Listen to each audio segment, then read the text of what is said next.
Have you ever wondered what happens to your money after you deposit your money in the bank?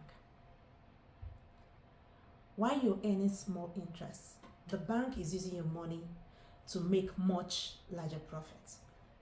Today, we want to uncover why your money works for the bank and what you can do about it. So, I'm going to be talking about why your money works for the bank and ways in which you can use your money to actually work for you instead of your money working for the bank. Okay, so a lot of us, what we do is we deposit our money in the bank and we just believe that, okay, we've left this money in the bank and the bank will be able to keep the money on our behalf, will be able to give us the money whenever we request for this money. And at the end of the year or at the end of the month, you get a monthly interest paid to your account because you have this money kept in the banking sector. But what this money does is it's actually working for the bank, right? Because what the bank does is the money you keep in your savings account, it's loaned to other people, and the bank gets interest.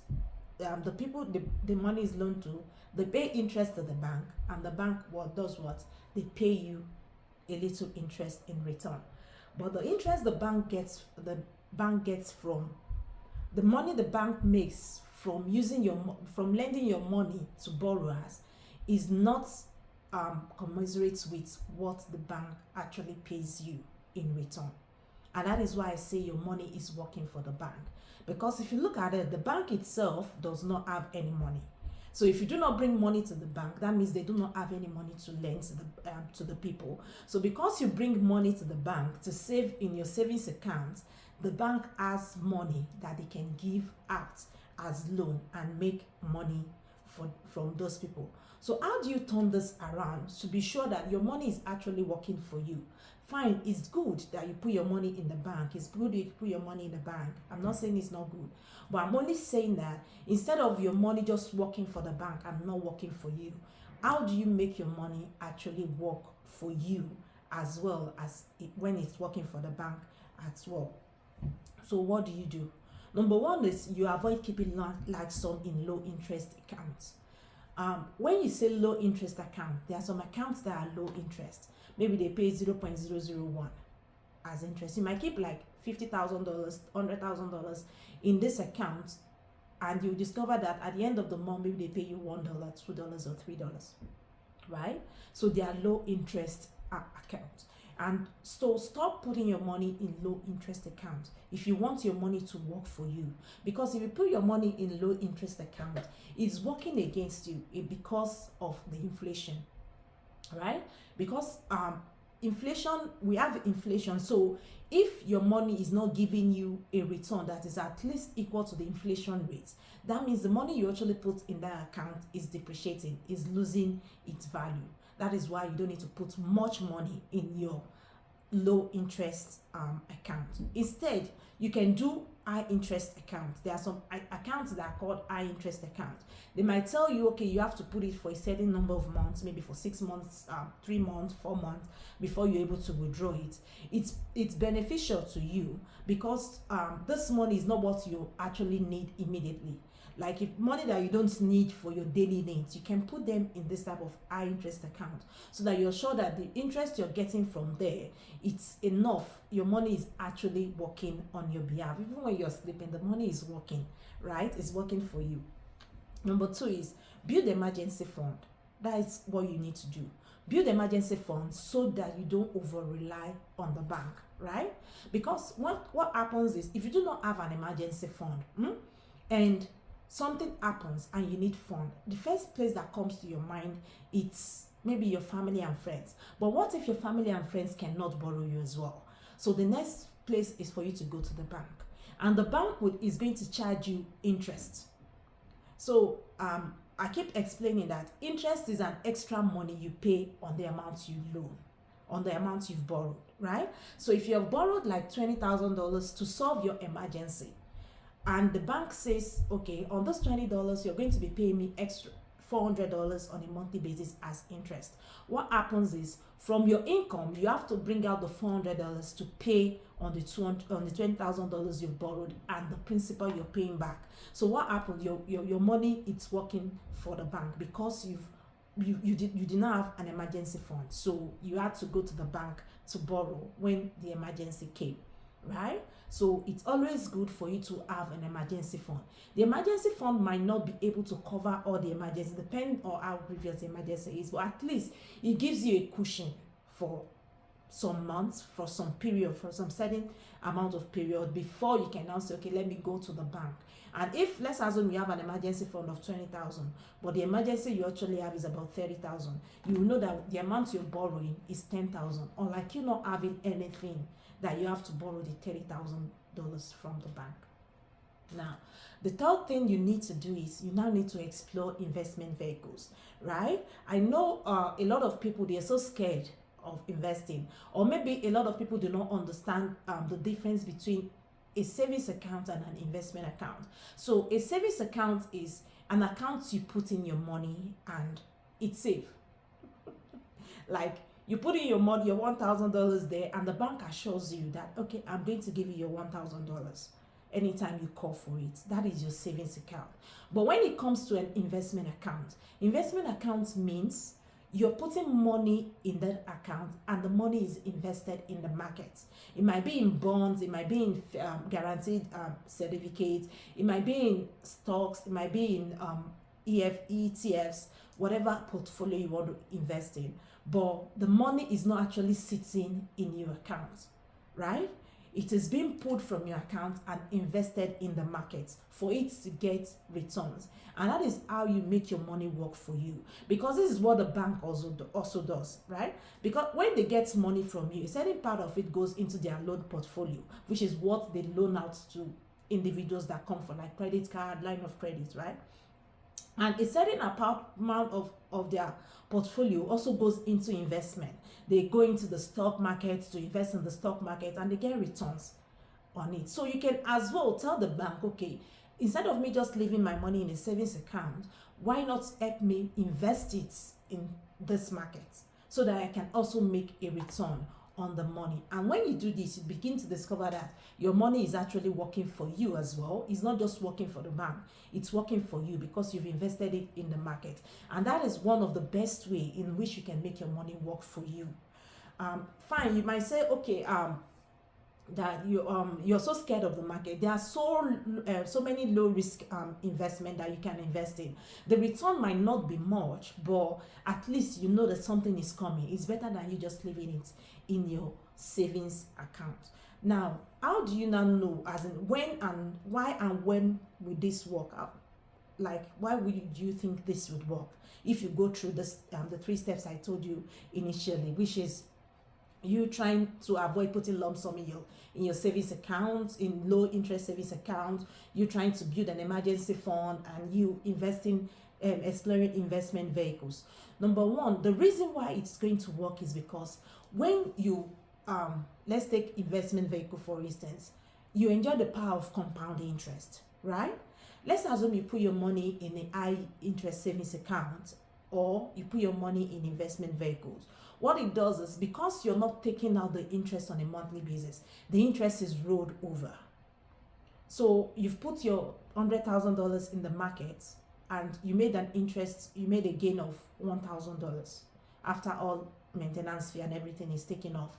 You made a gain of $1,000. That means the next rollover will now be 101,000. That's what you now have in the bank, and it begins to compound that way. That means the interest that you earn the following month might not be $1,000 because what you have in the market now is now more than $100,000 that you had previously. So you begin to get compound interest. That is one of the way in which your money can work for you. And the compound interest is so interesting that if you want to know what you can get in the next 10 years on your investments, you can actually calculate it. It's called the rule of 72, right? So the rule of 72 is just 72 is constant, right? So you divide 72 by the interest you're getting on your investment. So if you're getting let's say 4% on your investment, You divide it by 72. So 72 divided by 4, that would be 118, right? 32. Okay, yeah, 118 years. So that means if you leave that money in that account for 18 years, you would have doubled that money. So if you put $1,000 today and you leave it in that account at 4% interest rate, no, as in no increase, no decrease, as in no fluctuation, 4% flat, you discover that in 18 years you would have doubled that $1,000 because of the power of compound interest. Now, use the bank loan system to your advantage. So there are some investment that you can do, and you discover that the investment will actually pay you a return that is more than the loan you get from the bank. So instead of me taking my money out of my investment account, I can actually borrow from the bank. So let's assume I have an investment account that I have about $50,000 in it. And I have this business I want to pursue, and the business says, okay, I'm going to make a return of about 10% on this business, maybe a short-term business. I'm going to make a return of about 10% on this business. Instead of me pulling out my $50,000 from the market, from my investment account, I would leave my $50,000 in the investment account. I will go to the bank and say, okay, borrow me $50,000. If the bank borrows me $50,000, the bank tells me, okay, you're going to pay an interest of 4%. I'll use it to run the business, right? I'll make my 10%. What will I do? I'll give the bank the $50,000 I borrowed from the bank, and I will give them their 4%, and I'll make my margin of 6%. Remember, I did not take my money off my investment account, right? So my investment account is still running at the current percentage. So if it's like 10%, my investment is still intact. This is what the rich people do. Like the wealthy people, this is what they do. They know how to borrow to invest, to run a business, like to do a short-term investment and make their returns. So they make their margin. Instead of you going to your investment account to pull your money from your investment account, once you know that, okay, I can make a margin of this. If I borrow from the bank, the interest rate I will get from the bank is lower than the margin, as in the return I will get on my investment. Instead of me pulling out my investment from my account to do this one, I would rather borrow from the bank and do the short investment, make my margin, pay off the bank, and also just keep my margin, right? But you need to be financially disciplined. For you to be able to do that, you need to be financially disciplined for you to be able to do that. And financial discipline, it's all about your mindset, right? Begin to understand what's happening in the market, what's financial education do I need to take, right? So you need to be financially disciplined. Then another thing why it's going to work is you keep checking your portfolio regularly. Like you keep reviewing your portfolio regularly. You're not just leaving your money in your account and saying, okay, I have $5,000 in this account, I have $100,000 in this investment, and you just leave it there. No, on a regular basis you're checking to say, okay, my $100,000 is invested in this market. Do I need to change my portfolio? What's happening in this market? And now, how does it work? The bank uses your money to lend to others. I explained to you that is how the bank makes more money off the money you keep in your savings account, because the bank does not have any money. If you do not put money in the bank would not make any money except they print money, right? And you know the implication of printing currency, it's always leading to inflation, right? So the government is so skeptical when it comes to printing money. So the only money the bank has is the money you and I keep in our savings account, and the bank will gladly borrow those. They will gladly take the risk to borrow people that are willing to come and borrow from them at a higher interest rate and pay you the margin. That is how it works. So you can also tell the bank to say, okay, I know you're borrowing people, but this is the rate I want you to pay me. And how do you determine that rate? Is by you using either a high interest rate savings account or you putting it in an investment vehicle. Then there's time value for money as well. I explained this previously. So time value for money is because of inflation, your money will always decrease in value. So you might be holding a $10 today, but come 2 months, 3 months time, the $10 might no longer purchase the same value of what it could purchase 2 months ago, right? So if you go to the store today and take $10 to the store, you might be able to buy three items. But in 2 months time, if you go to the store with the same $10 and you discover that you could not buy the same 3 items, that you bought 2 months ago with that same $10, you will discover that what your money has lost value. It has depreciated. Let me use the word, right? So the only way for you to keep making your money stay, as in not go down, not reduce, is for you to put it in the market and make sure your return is at least equal to the inflation rate at that time. So why would this principle work? If you decide that, okay, I'm going to stop putting my money, as in I'm going to start using high interest rate savings account, I'm going to start using investment, I'm going to start leveraging the loan from the bank to do my investment. Why will it work? Because you now have leverage and control, right? Because you have leverage and control, you discover that when you have leverage and control, you discover that you've been able to leverage yourself to say, okay, maybe instead of me taking my money from my investment account, I'd rather borrow from the bank to do a short-term investment and make my margin, pay back the bank. And you have control over your money because you're reviewing your portfolio on a regular basis. So you have control over your money. They now have the power of financial literacy.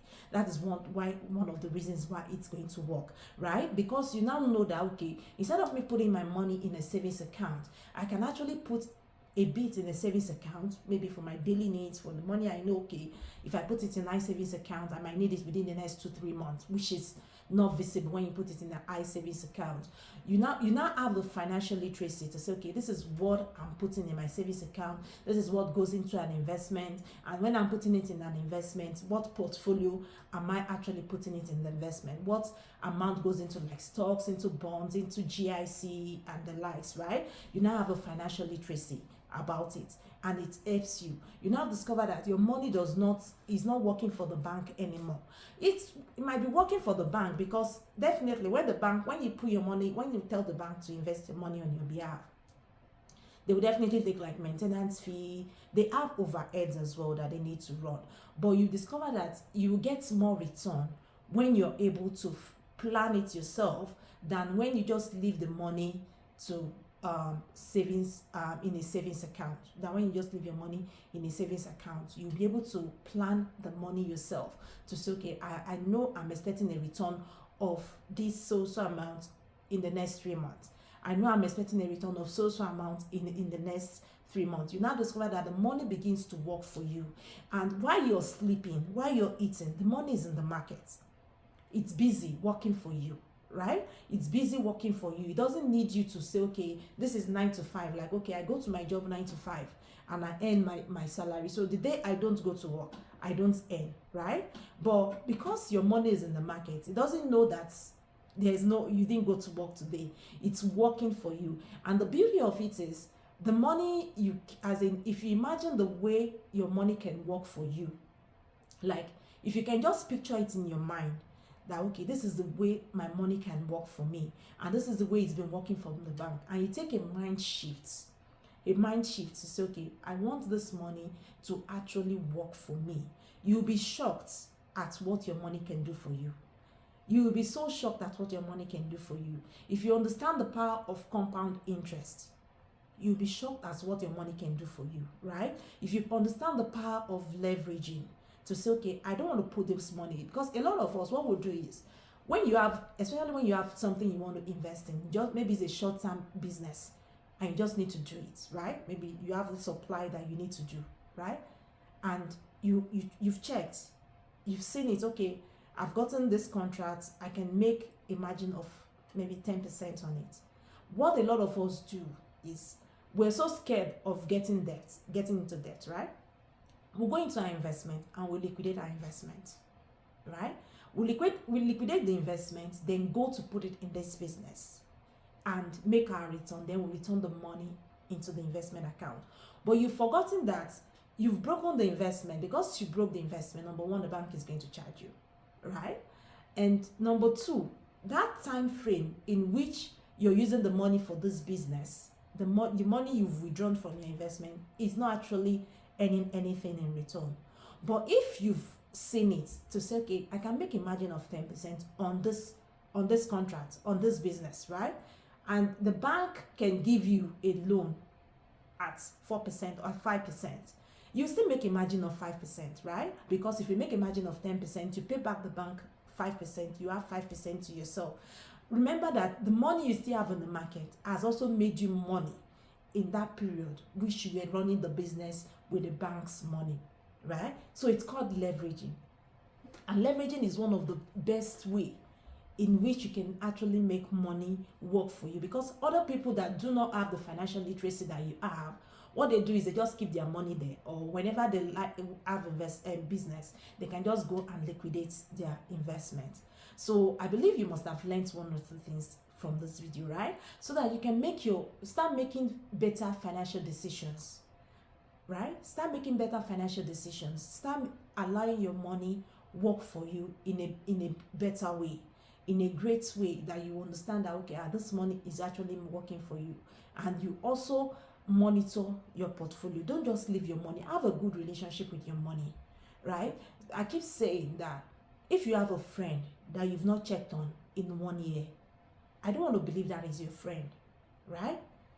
I don't want to believe that person is your friend. If you have a friend and you say this person is my friend and you've not checked on that person for 365 days, but a lot of us, what we'll do is for 365 days, we do not check our money. We do not check our investment. We just leave it there, right? And because we do not have a good relationship with money, the money does not work for you. It keeps working for the bank. So I want you to have a mind shift. I want you to start making your money work for you.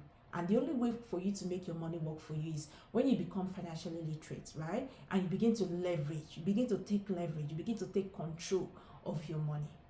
So till we meet again, I want to thank you for watching this video, and God bless you. Thank you.